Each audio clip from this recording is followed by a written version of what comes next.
मेरी बेटियाँ, मेरे बेटे जो फैसलाबाद जाते हैं, लाहौर जाते हैं, मुल्तान जाते हैं, इस्लामाबाद जाते हैं, धक्के खाते हैं बसों में, टैक्सियों में धक्के खाते हैं, वैगनों में धक्के खाते हैं, क्या उनके नसीब में लिखा है?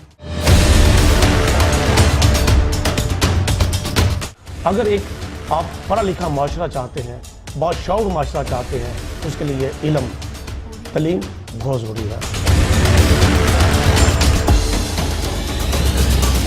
कि आम लोग पार्टी ने हमेशा शुरू से ही आम लोगों की बात बुलंद की है।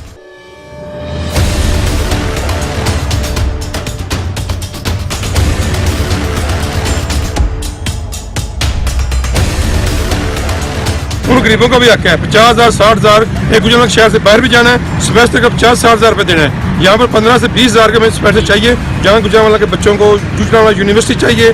हम ये एहतजाज करते रहेंगे। मैं गवर्नमेंट पंजाब से ये वाज़ेह बात करना चाहता हूँ कि ये कैंप हमारा जारी रहेगा। हम जगह जगह एहतजाज करेंगे। इस तहरीक को लाहौर तक भी लेके जाना पड़ा तो हम लाहौर तक भी लेके जाएंगे।